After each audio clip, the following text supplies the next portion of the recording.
Ahí está la meeting. Muy bien.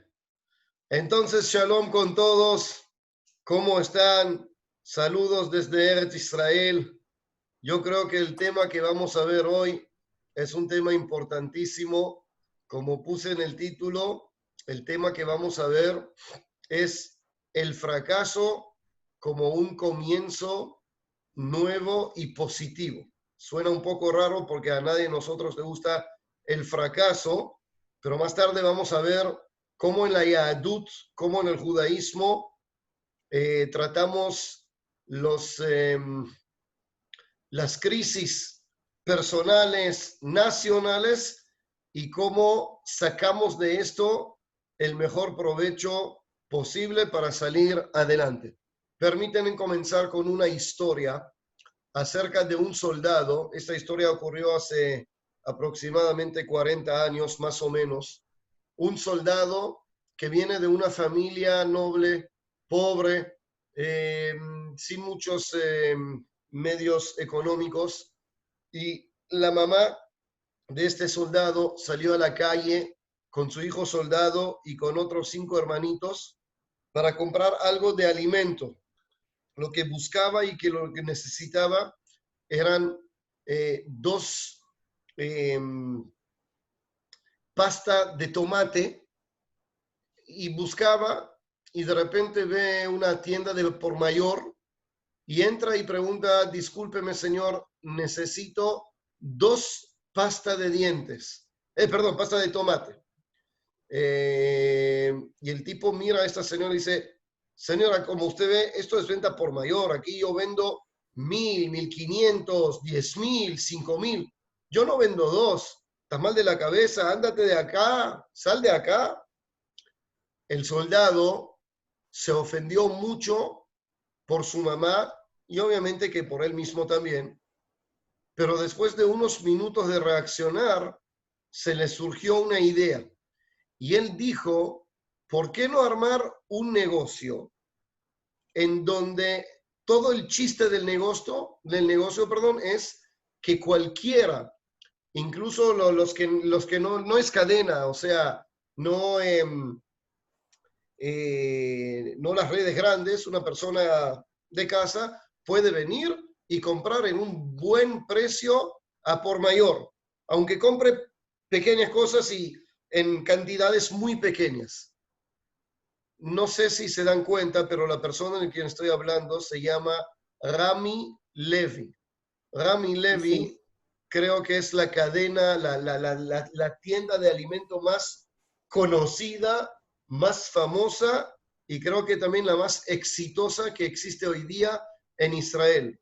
Él no solo soñó, sino fue el primero en armar un localcito así en Jerusalén, en el Shuk, se llamaba en aquel entonces Shivuk Hashikma, y hoy día tiene una cadena impresionante de tiendas desde el sur de Israel y hasta Eilat.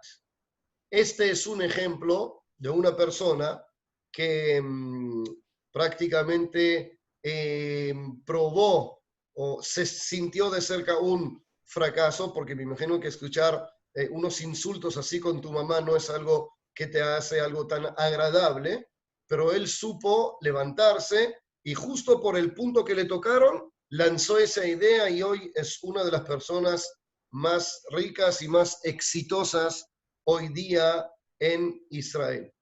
En la mayoría de la gente, cuando se encuentran con un fracaso, ese fracaso mayormente es el punto final. Un ejemplo, una persona que intentó armar un negocio y fracasó, y otro negocio y fracasó, es muy probable que él no va a armar más negocios, porque su lógica dice: si fallé una vez y fallé 2 veces, entonces, chao, ya fui, voy a buscar otro destino, pero no hacer negocio. De igual manera, una persona que no tuvo mucho éxito en su matrimonio, muchas veces tiene una dificultad grande en tratar de armar otra vez una nueva oportunidad. ¿Por qué? Porque tiene el fracaso grabado. Entonces, es muy fácil decir: bueno, armar familia no es para mí, casarse no es para mí, hacer el negocio no es para mí, y así también con el tema espiritual. La persona trata de avanzar, no hablar la Shonara, tener más kavaná en la tefilá. Una persona trata de también estudiar un poquito más de Torah, pero como sabemos cómo es la vida, no siempre tiene éxito y después de un fracaso o dos fracasos, él se rinde o como decimos en el Perú, tira la toalla y dice, chao, no, esto no es para mí. ¿Cuál es la reacción del judaísmo ante el fracaso? O si quieren, ¿cómo convertir el fracaso en fuente de inspiración para salir adelante? Palabras altas, pero vamos a tratar con dos ejemplos de aterrizar y ponerlo simple. Quiero hablar de una persona, un personaje muy conocido en el mundo en general, en la Yahadut en especial, y hablo del famoso Maimónides, Rambam, hace aproximadamente unos 850 años. El Maimónides, nacido en la ciudad de Córdoba, en España, joven que su padre era el juez, el Dayan de la ciudad de Córdoba, y hasta una edad bastante temprana él vivía tranquilo, una ciudad muy bonita, una situación económica bastante ordenada, hasta que cuando era joven, un grupo árabe militar conocido como Al-Mawahdin, que viene de decir más o menos como los ISIS de hoy, se apoderó de España y otros territorios y anunció a los judíos y a los cristianos que vivieron allá, o se convierten al Islam o mueren. Esas son las dos opciones. También había la opción, obviamente, de salir al exilio, pero es dejar la tierra donde tu papá y tu abuelo y tu tatarabuelo, salir al desconocido. Entonces ahí comienza una vida dificilísima del Maimónides cuando tiene que huir de su ciudad natal de Córdoba, al principio en los desiertos de España y luego cuando llega a Marruecos, no hay trabajo, no hay Parnasá, llega a la ciudad de Fas en Marruecos, ahí también los árabes lo consiguen, tienes que escaparse, llega a Eretz Israel, pasa un medio año más o menos tranquilo, pero ahí se le agarró no con los musulmanes, sino con los cristianos que llegaron. Y otra mente tenía que huir, y esta vez a Egipto. Y de alguna manera, algunos años, tuvo una tranquilidad en Egipto. Tenía un hermano, su hermano se llamó David, y tenía un contrato con David. David era la persona encargada de la parnasá, del dinero, del get, del business. El Maimónides invirtió su dinero, dejó todo el dinero en manos de su hermano y él viajaba a la India y a la China para hacer negocios y de tal manera, de hecho, el sustento material vino por parte de su hermano David.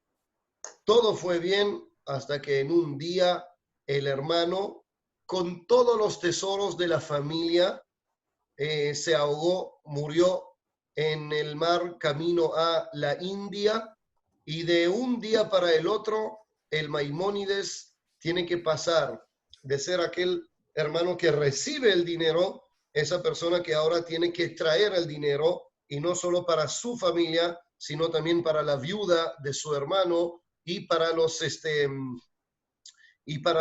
pequeños que los acompañaban. Y esto era algo realmente dificilísimo, como sabemos, porque el mismo Maimónides escribe en sus cartas que ese momento, ese día, desde que el tzadik, así lo llamó a su hermano, falleció, era para mí, dice el Maimónides, algo terrible y prácticamente cayó el gran médico, el Maimónides, el Rambam, a la cama con depresión tremenda por un año sin salir de la casa. Así escribió él acerca de lo que ocurrió.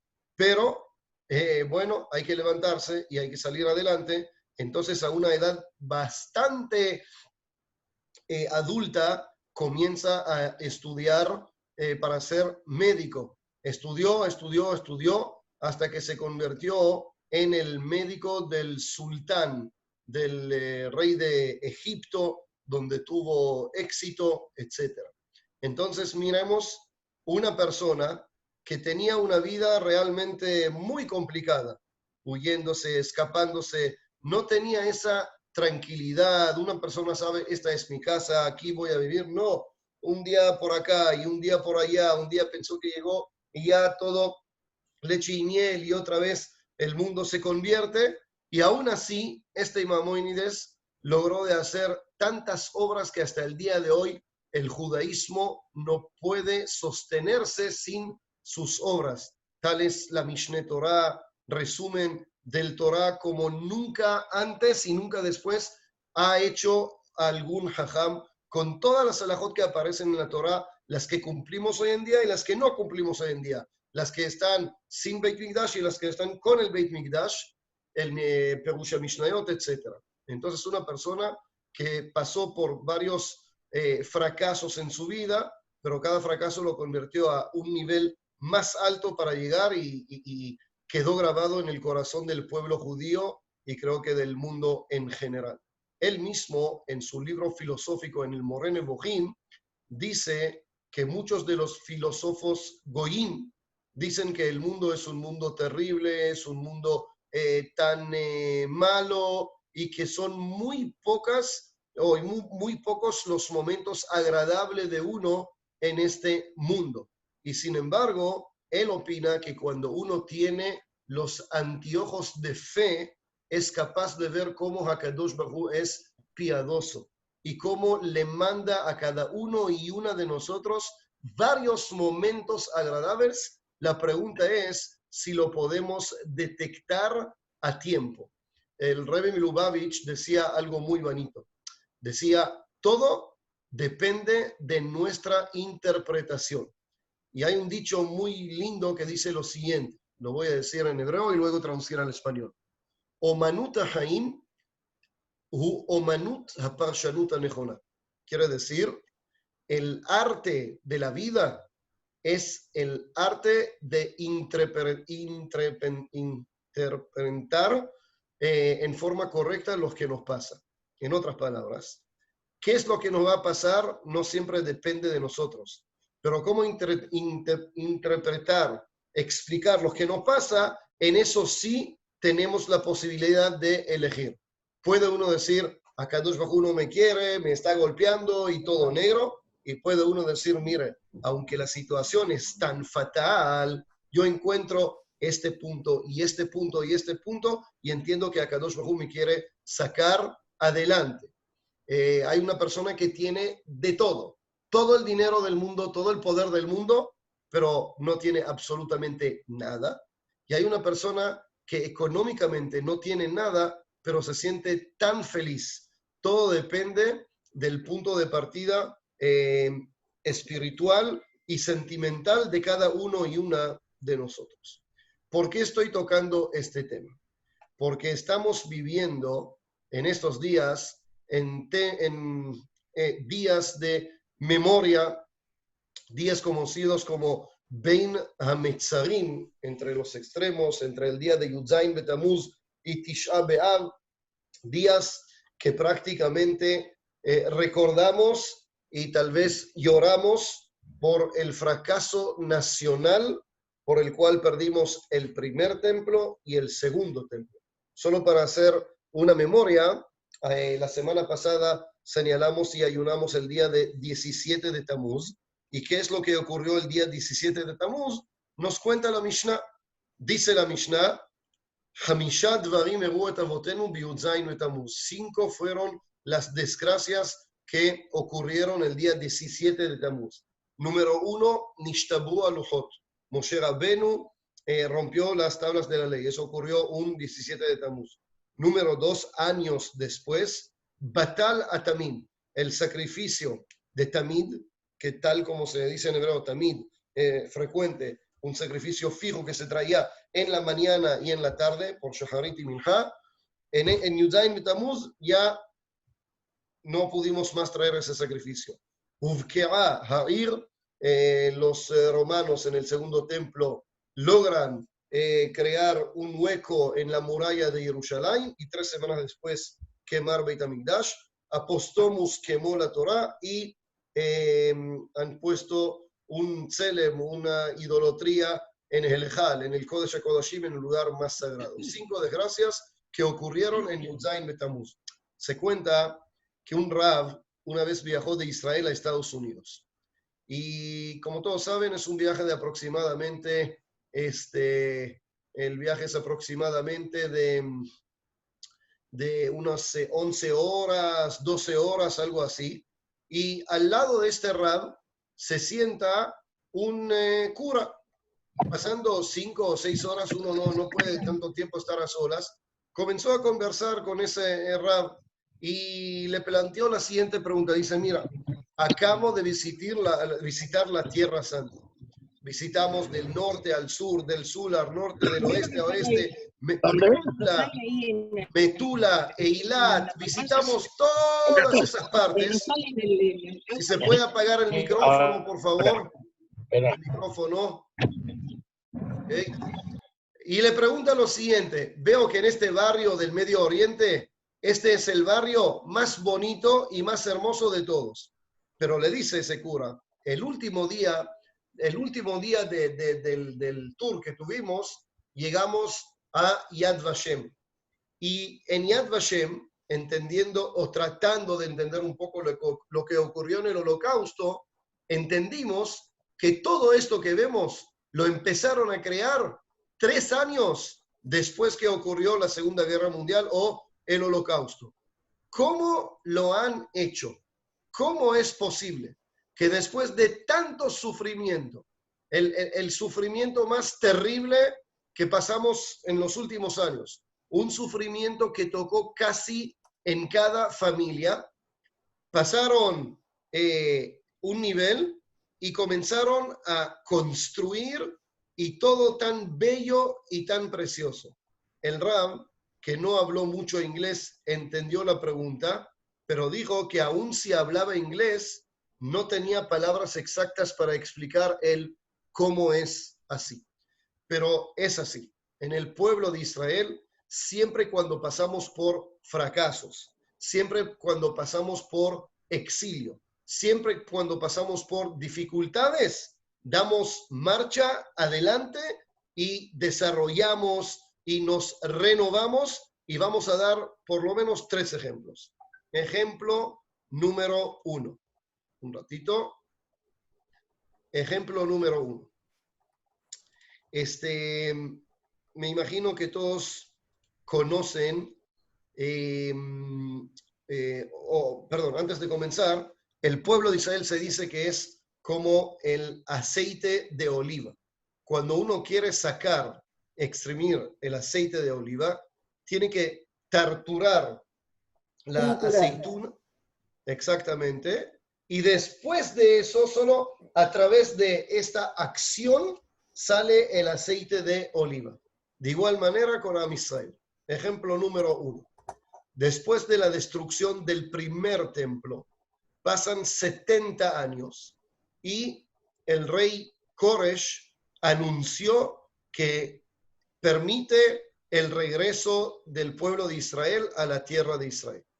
Para ser preciso, no muchos aprovecharon esa visa que dio el rey. El líder del pueblo en aquel entonces fue Ezra. No muchos querían regresar a un desierto prácticamente, a una tierra de nadie después de 70 años. Y los que llegaron con Ezra, vamos a decir, no era ni clase alta ni clase media. Entonces solo entienden quiénes son los Yehudim que llegaron con Ezra.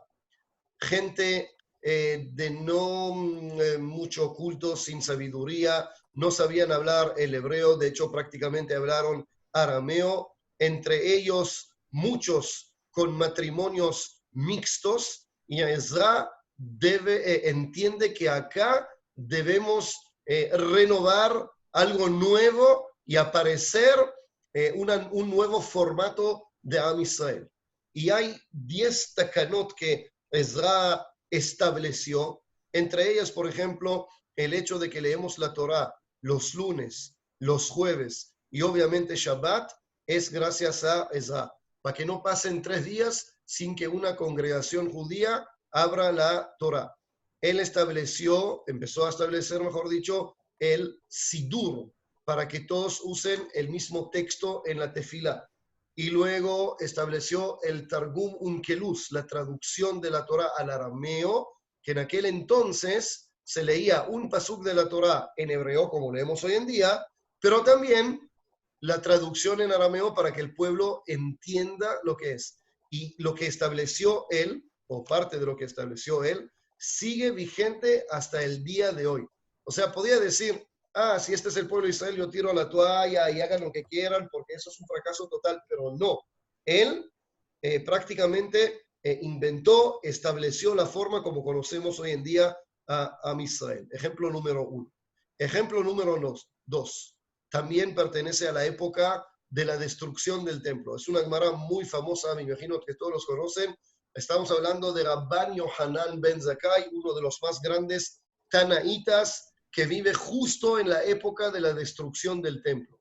Él consiguió salir fuera de las murallas de Jerusalén. No vamos a detallar ahora cómo, solo mencionar que se hizo una persona enferma y luego pidió a los alumnos que pasen la voz que murió y sí permitieron sacar los cadáveres. Total, salió como cadáver, pero era vivo y llegó al comandante romano y él entendió claramente que Beit HaMikdash, chau, ya fue el nivel espiritual, el nivel de comportamiento en Ben Adam le Javero entre una persona y otra era tan pésimo que no había ninguna justificación para que se quede el templo, pero él echa la mirada un poco más adelante y le pide al gobernador romano, le pidió, ¿qué es lo que quieres? Dice, tenli Yavne vejajamea, déjame con la ciudad de Yavne y sus jajamín. Y de hecho, él es el que estableció el Sanhedrin, el grupo de jajamín que prácticamente continuó al pueblo de Israel. Él estableció varias cosas en memoria del templo. Aun cuando Beit HaMikdash aún no fue destruido, él entiende lo que va a pasar y cuando llega a Yavne, por ejemplo, vamos a dar un ejemplo simple, según la Torah, en Sukkot hay que tomar los Arbaat Aminim, solamente en Beit HaMikdash se toman 7 días, mientras que fuera del Mikdash, fuera de Jerusalén, solamente un día. Él estableció que en todas partes, no solo en Jerusalén, sino también fuera de Jerusalén, van a tomar las 4 especies durante los 7 días, Zecher HaMikdash. Y así estableció varias bases de la Yahadut, del judaísmo, como conocemos hoy en día. Si vamos más adelante, el Talmud Bavli, la famosa Gemara, que fue escrita y desarrollada en Babilonia, en el exilio. De igual manera, el Talmud de Jerusalén. Si vamos más adelante, en hebreo se dice Torah Zahav Bisfarad, la época de oro en España, donde teníamos a los jajamim más grandes y más famosos de Am Israel, como el Rambam, el Ramban, el Ritvan, y Muki Yosef, Abarbanel, y llega la expulsión de los Yehudim de España, y prácticamente quitan de España una cultura judía de muchísimos años. Es un momento de crisis, es un momento de fracaso. Entonces, ¿qué? ¿Nos rendimos, levantamos las manos y chao? No, muchos de ellos pasan a Europa, gran parte en Turquía y más tarde en la ciudad de Tzfat, en Eretz Israel. Maran Bet Yosef, Rabbi Yosef Karo, autor del Shulchan Aruch, junto con Rabbi Shlomo El Kabetz, junto con el Al-Sheikh HaKadosh, crean una nueva generación y una nueva época de Mekubalín. Y la Torah se desarrolla en forma impresionante. Basta con mencionar que hasta hace 450 años el famoso cántico de Kabbalat Shabbat Lejadodi no existía. No existía. Ninguno lo ha dicho. Rabbi Shlomo El Kabetz, de aquellos sabios de la Kabbalah, entra y hace el Lejadodí. Hoy Ashkenazim, Sefaradim, todo el mundo canta el Lejadodí. Tan fue la influencia. Entonces, otra vez, una muestra de fracaso, momento crisis, momentos de exilio, pero que los Jajamim lo agarraron, lo desarrollaron para crear un nuevo nivel de Torah. En otras palabras, cuando hay una crisis, cuando hay un fracaso, no es el momento de tirar la toalla, sino de reactivarse, renovarse. Hay un muy lindo ejemplo que todos conocemos y les deseo a cada uno y una de ustedes que necesita por su hijo, o por su nieto o por su nieta, el momento del matrimonio, que contiene o mejor dicho, una halajá que es difícil de entenderla. Todos conocemos que el novio en la jupá tiene el vaso de vidrio y el rabino le dice, le hace la declaración, el juramento a Jerusalén, y meshkajej Jerusalén, tishkaj yemini, si olvidaré Jerusalén, servirá mi diestra, etc. Titbak leshoni lejeki, y luego el novio con su pierna golpea muy fuerte el vaso, lo rompe, y eso supuestamente es en memoria de Jerusalén. Pero como en muchos matrimonios, apenas lo hace el novio, ¿qué grita el público? Grita, Mazel Tov, Mazel Tov. Entonces, un segundo, ¿es un Mazel Tov? ¿Es alegría? ¿O es momento de tristeza para recordar a Jerusalén? ¿Cómo es la cosa? Entonces, de esto vamos a hablar, Be'ezrat Hashem, hoy. Y quiero empezar con una Gemara en Masejet Makot, que no la voy a leer en hebreo, sino simplemente la voy a traducir de frente al español. Quien quiera verla es en Makot, página 24. Cuenta la Gemara que 5 de los más grandes Jajamim, Rabban Gamliel, Rabbi Eliezer ben Azariah, Rabbi Yoshua y Rabbi Akiva, caminaron a Italia, a la famosa Roma.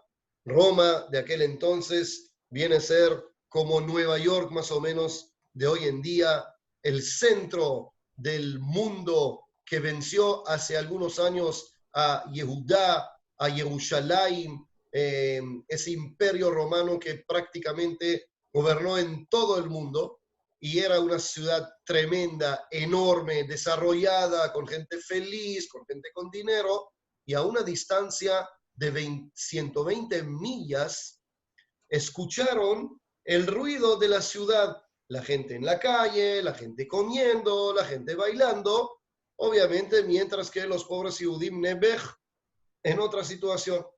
Entonces, los tres, Rabban Gamliel, Rabbi Elazar ben Azariah y Rabbi Yoshua, comenzaron a llorar.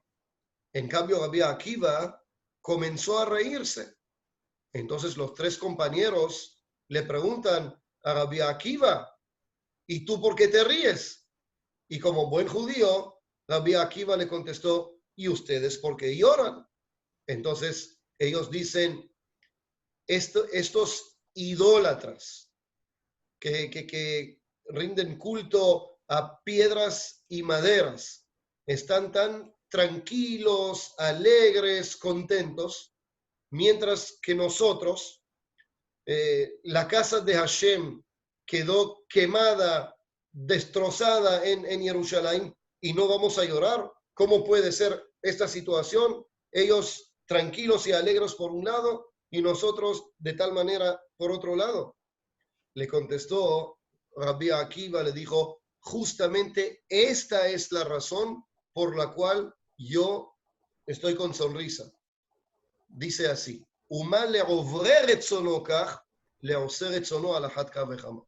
dice, si a Kadosh Baruj Hu le dio a estos goim momentos de goce y alegría, a pesar que no cumplen su deseo, nosotros que sí cumplimos el deseo de Akadosh Baruj Hu, me queda clarísimo que vamos a tener muchos momentos de goce y alegría. En paréntesis, quiero decir que este punto es muy importante, porque el mundo cristiano, por lo menos algunos en el mundo cristiano, al ver al pueblo judío en aquel entonces, ¿no? Tan soleado, tan prisioneros, sin dinero, sin religión, sin Beit Mikdash, el punto de vista religioso cristiano dijo, ok, Hakadosh Baruj Hu abandonó este pueblo de Israel. Y por lo tanto, más o menos por ahí, pocos años después, nace lo que nosotros conocemos hoy en día como el Nuevo Testamento. El Nuevo Testamento significa que Akadosh Baruj Hu dio por vencido y dijo, ok, yo pensé que estos eran mis hijos verdaderos, pero ya no, y entonces me arrepiento, Hasbe Shalom, y elijo un nuevo pueblo que viene a ser el Nuevo Testamento. Esto es en paréntesis. Sigue la Gemara, y creo que lo que vamos a ver después, una explicación extraordinaria del Rabbi Milubavitch, que creo que tiene mucha enseñanza para cada uno y una de nosotros. Dice la Gemara ahí, Shuv, otra vez, Ayu Olim Yerushalayim. Esta vez regresó este grupo de Roma a Jerusalén, pero recordemos, estamos hablando pocos años después de la destrucción de Jerusalén. Vi un documental precioso que dijo así, que Titus, el comandante romano, que fue la cabeza de todo el ejército en la batalla a Jerusalén, en un principio no quiso destruir el templo. ¿Quiso matar a los Yehudim? Sí. ¿Quiso destruir a Jerusalén? Sí. Pero no quiso destruir el templo. Hay un dicho que él mismo dijo que el edificio, el Beit HaMikdash, es el edificio más bello del mundo. Así lo dijo él. Y lo que ocurrió, según algunos de los que investigan la historia, es que dos soldados ingresaron al Kodesh HaKodashim y sin recibir orden, simplemente lanzaron fuego hacia adentro, lo que generó después prácticamente la destrucción y el hecho de que el Beit HaMikdash se quemó, pero no esta era la intención de Titus, que apreció mucho la belleza de Beit HaMikdash. Entonces, estos sabios regresaron a Jerusalén, a Olim Jerusalén, llegaron al monte Tzofim. Y cuando llegaron al monte Tzofim, como dice la halajá, cuando uno ve a Jerusalén destruida, arrasaron sus vestimentas, ¿no? Una muestra de Avelut, como hace Lo Aleinu Avel, al momento que tiene esa mala noticia, hace Dayana Emet, y que Van Shegiu la Arabai llegaron al monte del templo, o sea, al lugar donde antes era Beit HaMikdash. La vista que agarraron era una vista dura. Ra'u Shu'al Shiatzami Bet Kochea Kodoshim. Del lugar más sagrado, del santuario de los santuarios, o de lo que era el santuario de los santuarios, sale un zorro, un animal que representa la soledad, un animal que camina solo cuando no hay personas. Y es una muestra muy dura de cómo el pueblo abandonó a Jerusalén, o tal vez Hasbe Shalom, Akadosh Baruj Hu abandonó un momento difícil para cualquier Yehudi. Hasbe Shalom, Hasbe Shalom, Hasbe Shalom, que no sea, imaginemos a un Yehudi hoy en día, si llega a Jerusalén y quiere besar las piedras del cótel, y Hasbe Shalom no hay cótel porque el gobierno árabe quitó el cótel. Es algo que uno es difícil de imaginar, y mucho más cuando era en aquel entonces. Entonces, como ocurrió en la vez pasada, los tres comenzaron a llorar, mientras que Rabbi Akiva comienza a reír y a sonreír. Y nuevamente preguntas al estilo Yehudi. Le preguntan los tres a Rabbi Akiva, ¿por qué te ríes? Y le responde Rabbi Akiva como buen Yehudi, ¿y ustedes por qué lloran? Y entonces ahora sí voy a abrir para que tengamos la traducción de los psukim. Voy a compartir la pantalla un ratito. Esto sí, sí. Entonces, ellos están explicando ahora por qué lloran. Entonces le dicen así, un lugar donde la Torah mencionó, Vehazar Akarev Yumat, el santuario de los santuarios es el lugar más sagrado del Beit HaMikdash. Y uno que no es Cohen o Cohen Gadol no puede ingresar. Vehazar Akarev Yumat, y el extranjero, el que no es Cohen, no puede ingresar. Y ahora, este lugar tan sagrado, vemos un zorro saliendo de él en una forma tan avergonzada. ¿Cómo no vamos a llorar? Ok, quedó claro la respuesta de los tres. Ahora tiene que explicar Rabbi Akiva por qué se ríe. Y Rabbi Akiva comienza a decir. Dice Rabbi Akiva, justamente esta es la razón por qué yo estoy con sonrisa. La sonrisa representa el optimismo. La sonrisa representa la mirada hacia adelante. Entonces, él trae un pasuk. No voy a leer todo, aparece en Yeshayahu y dice así: hay 12 Nevi'im, uno se llama Oriah y otro Zechariah. ¿Qué tiene que ver uno con el otro? ¿Qué tiene que ver Uriah, Etzel, Zechariah? Uno es en el primer templo y el otro es en el segundo templo. Y dice la Gemara, no, cuando se cumplirá la profecía del primero, se cumplirá la profecía del segundo. ¿De qué profecía estamos hablando? Uriah, que estuvo en el primer templo, dice la Gemara así: Lachen biglalchem Zion sadet haresh.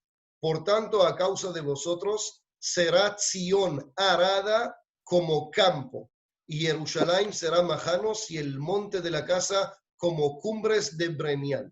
Nos concentramos en la primera parte del pasuk, una promesa de el profeta que Jerusalén será arada como un campo. Así la dejaron los romanos, arada como un campo.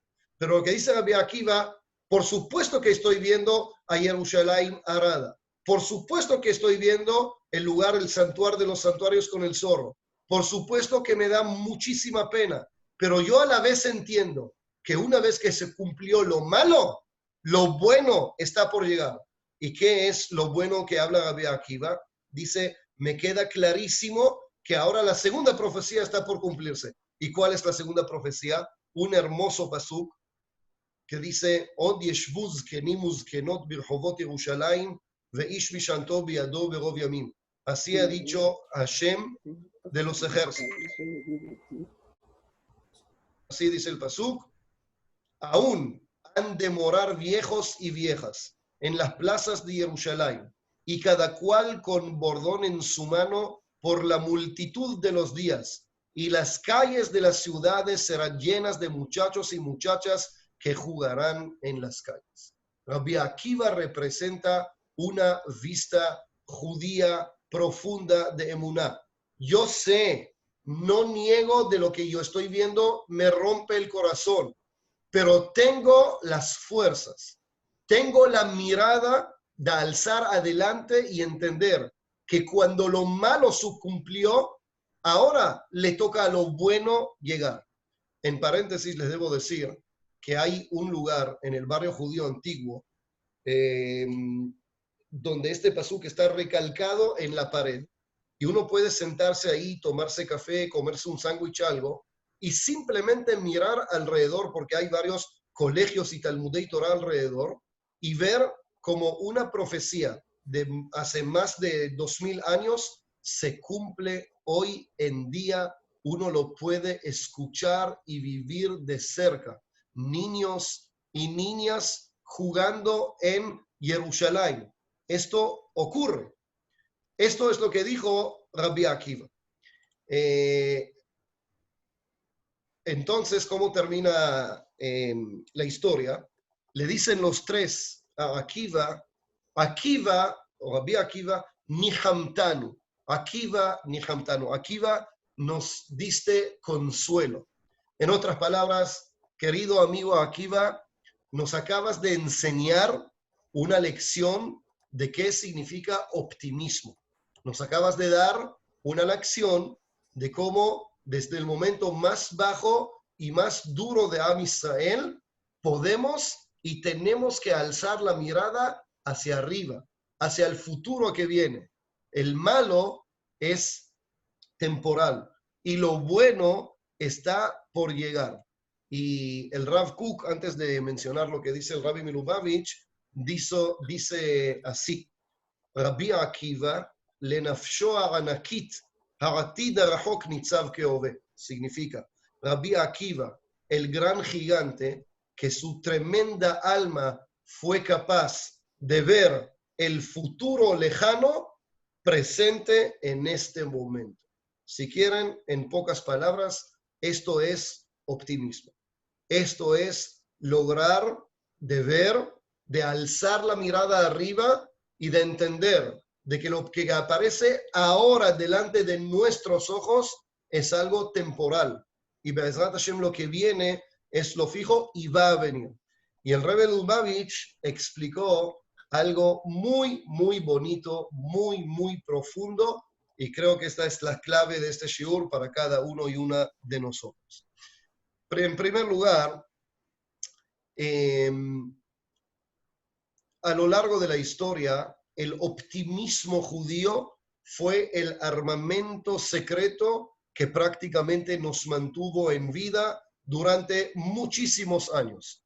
Y esto es por dos motivos. Uno, por emuná, y dos, por hashgaha pratit.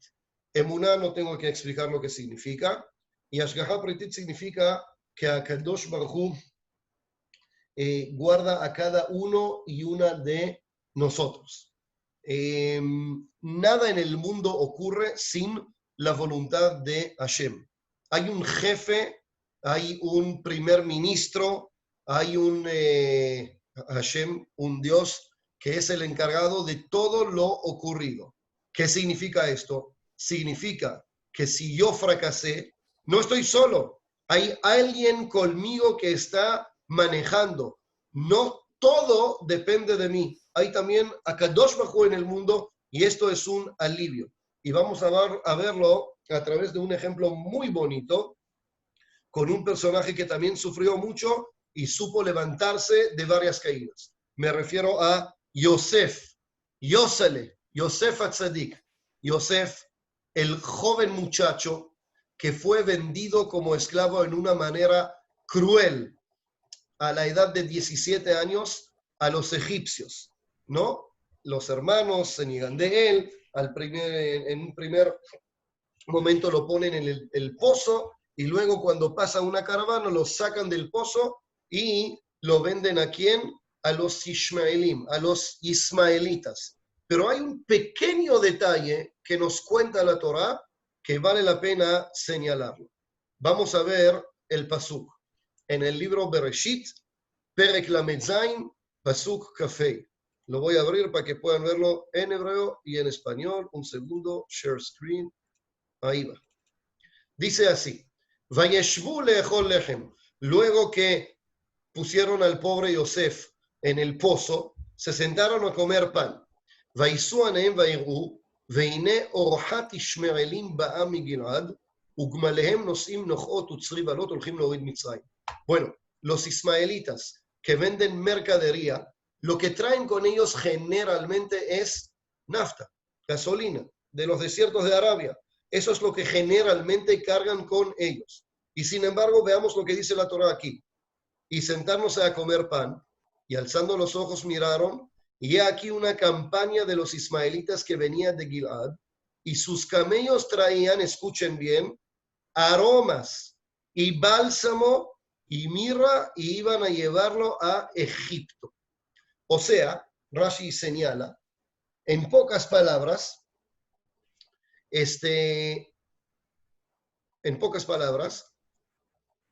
es un pequeño milagro. Si quieren, ashtik el milagro.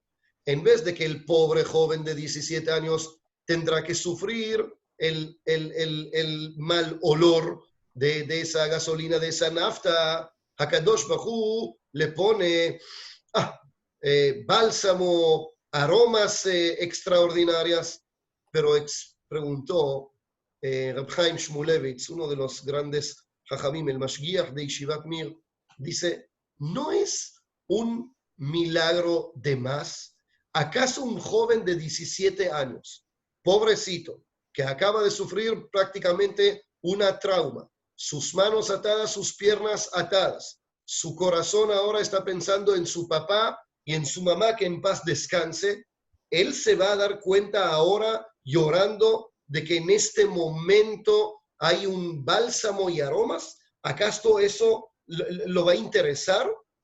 Y él explica, sí, Señor, porque Yosef, en el momento más duro de tu vida, Hakadosh Baruj Hu te envía una pequeña señal de aromas, que significa, Yosef, momentos duros, pero no estás solo. Yo, Hashem, estoy contigo, no te preocupes. El que tiene ojos para ver ese pequeño mensaje, ese pequeño SMS celestial de Akadosh Baruj Hu, entiende que no es algo pequeño, es algo importantísimo.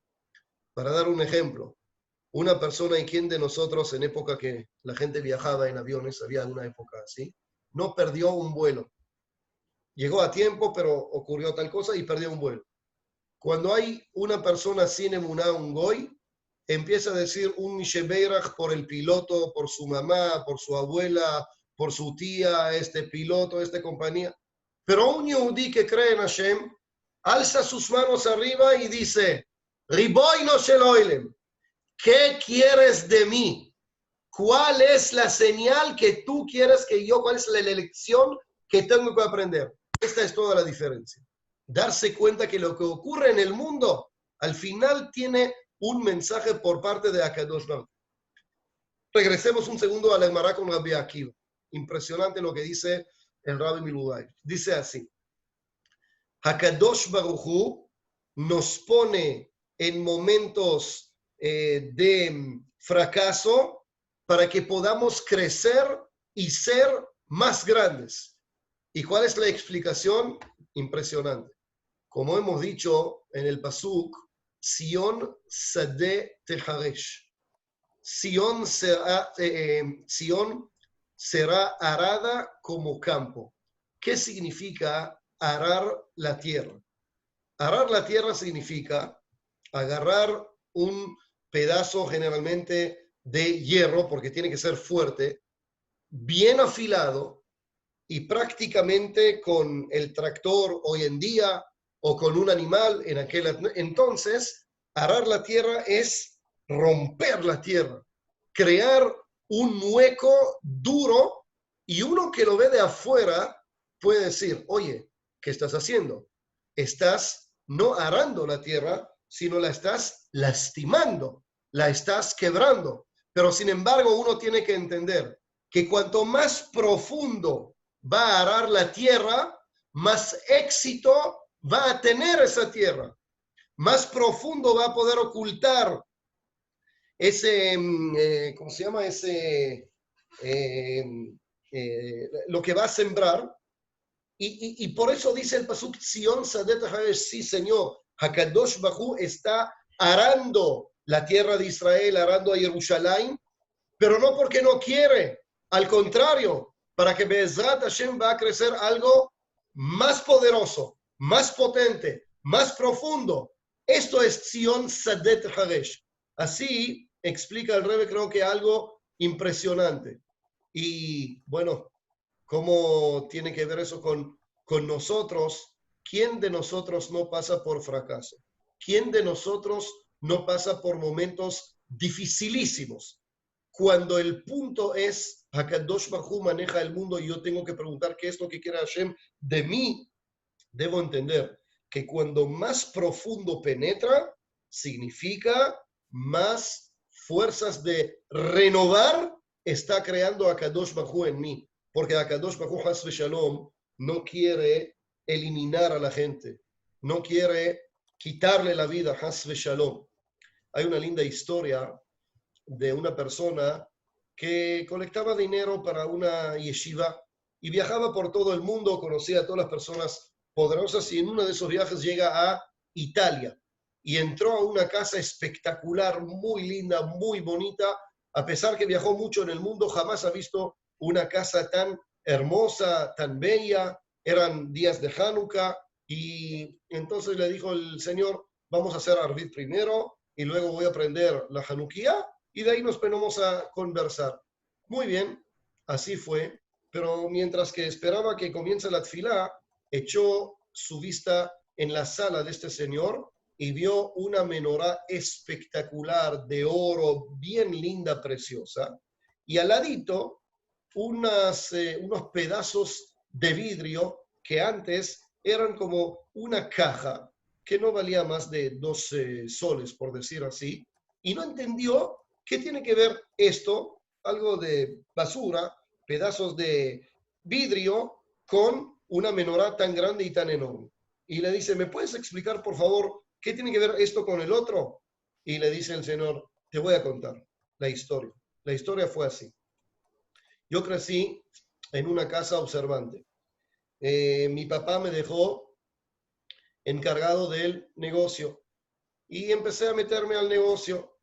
Al principio dije, bueno, esto es el trabajo principal, hacía shaharit, minhaj, arvito, como Dios manda, como la ley dice, pero de poco a poco lo dejé. Primero no hice shaharit, y luego tfilín solo lunes y jueves, y luego, ¿para qué lo necesito? Y así de poco a poco me desvié del camino. Me casé con una chica yehudía, pero así como a mí no me importó, a ella tampoco le importó y prácticamente creamos una casa de Yehudim, pero sin Yahadut. O sea, dos Yehudim, pero Gurnisht, min Gurnisht de judaísmo.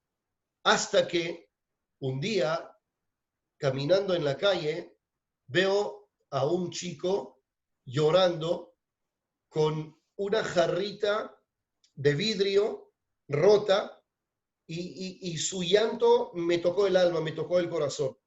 Y me paré y le pregunté, ¿qué es lo que pasó? Y el niño me dijo, somos una familia con 10 hermanos y hermanas, mucho dinero en la casa no hay, y papá dijo que vamos a ahorrar en la comida para poder comprar aceite para prender la menorá de Hanukkah. Me encargó con el dinero para comprar el aceite. Pero ¿qué voy a hacer? Es noche, oscuro, empezó a llover, me resbalé y toda la jarrita de aceite que mi papá me encargó se me rompió. Y ahora, ¿qué le voy a decir a mi papá? Que me mandó comprar el aceite de oliva ahorrando del pan de cada uno de nosotros para que podamos prender la Hanukkah. Esa historia le dijo el señor rico, me tocó el corazón y le dije, hijito, ven acá, yo te voy a dar aceite, no solo para hoy, sino para todo Hanukkah. Y cuando termina Hanukkah, Be'ezrat Hashem, que venga tu papá, en esta casa no va a faltar jamás ni queso, ni pan, ni leche, ni nada. Y me puso a pensar, una familia con 10 hijos que no tiene mucho dinero y ahorra dinero para cumplir la mitzvah de Hanukkah con tanto amor, está dedicando su vida prácticamente a una mitzvah, y yo que tengo mucho más de lo que necesito, no puedo dedicar unos minutos a aprender la vela de Hanukkah. Y ahí es donde empecé a retornar y a esforzarme.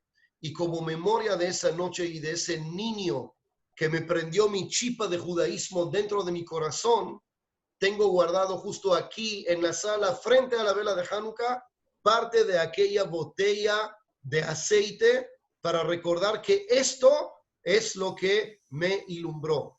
Un fracaso de una persona que uno lo agarró con todo corazón, con las dos manos, para entender lo que a veces nos falta en la vida, que es ver la proporción en la vida. Y ahora, regresando a la Gemara, hay un comentarista muy famoso de la Gemara que se llama Maharsha, y él dice así, ¿por qué relata la Gemara que vieron un zorro que salió de Kodesh HaKodashim? En este mensaje quiero aquí va a destacar lo siguiente. Miren, si bien los romanos destruyeron el templo, no se apoderaron de Jerusalén, no se apoderaron de Beit HaMikdash. ¿Quién es lo que está dando vueltas acá? No los romanos y no los bizanteos más tarde, ni los turcos, ni los británicos, solo un zorro. O sea, ellos no conquistaron realmente. Esto lo conocemos de una realidad. Mientras que la tierra de Israel quedó desierto prácticamente durante tantos años, Ramban explica que la belleza de Eretz Israel la guardó para sus queridos hijos cuando retornen. Las frutas de Eretz Israel comenzaron a salirse, a dar frutos los árboles cuando regresa el pueblo de Israel. Hay que ver los simanim, hay que ver los señales. Hay un dicho muy famoso de Albert Einstein. Dice Stut. En Argentina se dice pavada o tonterías, es hacer lo mismo y tener la expectativa que el resultado será diferente. ¿A qué nos referimos? Cuando hay un fracaso, cuando hay una crisis, debemos reaccionar. Y cuando uno reacciona y piensa sobre el por qué y piensa sobre cómo hacer las cosas diferente y en forma, como hemos dicho, ¿no? Renovada, ahí es donde el fracaso lo lleva a otro límite, sube hacia arriba. Y termina el Rabbi Milubavitch explicando algo impresionante, que el mejor mensaje de esto es el mismo Rabbi Akiva. ¿Quién como Rabbi Akiva pasó una trauma tan grande cuando 24,000 alumnos le fallecen en 4 semanas? En un cálculo matemático rápido significa 700 entierros al día. 24,000 alumnos, 4 semanas, 700 entierros al día. Un proyecto de vida que hizo Rabbi Akiva, 24,000 alumnos, ¿y cuántos alumnos quedaron? Gurnisht min Gurnisht. No conozco muchas personas que dicen, ok, no pasó nada, vamos a comenzar de nuevo. Hasve shalom, hasve shalom, hasve shalom, puede generar un ataque de corazón, puede generar depresión, etc. Sin embargo, ¿qué hace Rabbi Akiva? Rabbi Akiva enseñó en la Gemara. Si una persona tenía alumno cuando tenía 20 años, 30 años, debe hacer alumnos también, debe tener alumnos en su vejez, porque tú no sabes cuáles de los alumnos quedarán. Ahora, ¿qué hizo Rabbi Akiva? Dice la Gemara que fue al sur y al final tuvo sus 5 alumnos que prácticamente desarrollaron la Torah Be'al Peh, la Mishnah. Rabbi Meir, Rabbi Yehuda, Rabbi Yossi, el famoso Rabbi Shimon Bar Yochai, que es alumno de Rabbi Akiva, de Rabbi Elazar ben Shamua. Y Rabbi Akiva, el primer mensaje que le dijo a sus nuevos alumnos es el siguiente. Dice así, Banai, hijos míos, Harishonim, los primeros, los 24,000, lo metu, el ashaita enehem tzara elu leelu, simplemente porque no tenían un buen visto uno sobre el otro, por envidia, por decir yo soy más jajam que tú, yo soy más tzadik que tú. Por favor, tnu da'atchem, pónganse en alerta, no hagan como ellos. Amdu umilu et kol eretz Israel Torah. Cuenta la Gemara que estos 5 alumnos llenaron a toda la tierra de Israel en Torah. Y en otras palabras, esto es lo que hemos visto. Momento de fracaso, momento de destrucción, momento de crisis, con emuná en Akadosh Baruj Hu, que Él es el que mueve el mundo, nos debe llevar a, número 1, reaccionar, preguntar y hacer las cosas un poco diferente y cambiar un poco los rituales, y ahí es donde llegamos a otro nivel. Una persona preguntó, ¿por qué Akadosh Baruj Hu nos hace lo que la realidad que vivimos, que obviamente es muy complicado, estar encerrados en las casas, muchos de nosotros perder el negocio, etcétera? No digo que es la única respuesta. No lo lee porque la señal está en cero. No, no, es el internet. Pero una probable respuesta, Jackie, por favor, el micrófono. No, pero Una probable respuesta es voy a desconectar, es el internet. que Akadosh Baruj Hu nos quiere decir un poco menos de tiempo afuera y un poco más de tiempo adentro. Presta atención no solo a las cenas o a los almuerzos de negocio, trata de comer en casa y ver las joyas que tienen en tu casa. Trata de tener unos minutos más con tu mujer o con tu esposo, de hablar, de conversar, de conocer, de parar un poco ese ritmo alocado de vida y concentrarnos un poco en lo que es importante. Y especialmente en estos días de Shloshet HaShavuot, días de recuerdo y memoria del Beit HaMikdash, donde debemos llenarnos, como dijo uno de los Jajamim, con sentimiento no de tristeza, con un llanto judío. ¿Qué significa llanto judío? El llanto judío, la lágrima que sale, no necesariamente representa la desesperación. No necesariamente representa eso, no da más. Un llanto representa el deseo profundo de retornar.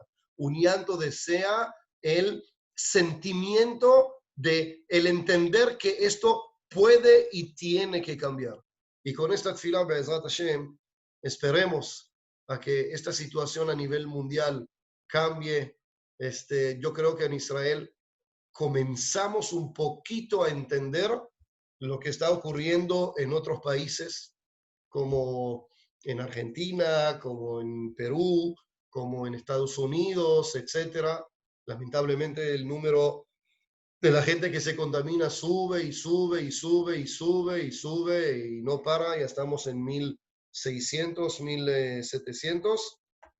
Pero otra vez, sabemos que hay Bono Shel Olam, nos cuidamos, tenemos que respetar lo que hay que hacer y Be'ezrat Hashem, esperar que de esos días de expresar nuestro extraño a Beit HaMikdash, HaKadosh Baruj Hu vea cómo tanto lo queremos y lo necesitamos mucho más en estos días y que Be'ezrat Hashem pronto podemos escuchar buenas noticias y reunirnos todos en Eretz Israel, en Jerusalén, con salud, con tranquilidad, Be'ezrat Hashem. Y esto es el mensaje para esta semana. Ahora sí, tiempo de hablar y preguntas, si quieren. Toda Clarita. Veo los aplausos desde acá. Toda. Gracias, muchas gracias. Maravilloso. Toda. Gracias, Tita. Rabbi. Y para los que no escucharon, tengo una buena noticia. En buena hora, Be'ezrat Hashem, mi hija querida Tria se comprometió y Mazal sí, tov. Más alto, sí, Rabbi. sí. Nos avisó el viernes y ahora estamos viendo cómo y cuándo hacer los cerusí. No me pregunten cuándo va a ser el matrimonio porque no tengo idea y no tengo cómo, pero bueno, esa es la realidad que vivimos y ojalá Be'ezrat Hashem estar ocupado solo en alegrías y en simchas. Be'ezrat Hashem. Amén. Amén. Felicidades, Rabbi. Toda Rabba. Toda Rabba. Mazal tov. Rabbi, Mazal tov, Rabbi. Toda Rabba. ¿Pero qué? ¿Ya no está al lado de ustedes? No, el compromiso fue, bueno, ella vino el viernes, dijo, sabíamos que tiene a alguien. El viernes anunciaron, ya miren el anillo, nos comprometimos y estamos viendo fecha para invitar a los padres del novio, para conocer, para hacer el vort, lo que se llama, y luego el erusí, Ajá. pero es complicado porque no se puede juntar en la casa más de 20 personas. Entonces, estamos viendo cómo hacerlo, pero Be'ezrat Hashem, que esas sean las suras. Qué lindo, Rabbi. Qué emoción. Muy bien. Entonces, semanada buena. Todo lo mejor para todos, Be'ezrat Hashem. Besorot Tovot. Amén. Los queremos mucho desde Eretz Israel. Saludos a todos. Chao a Besos, todos. Rabbi. Gracias, Rabbi. Saludos Maravillosa la a clase. todos. Excelente, excelente. Toda Rabba. Toda. Mazal tov, estamos con ustedes. Amén. Ok. Amén. Pero vos somos ahorita.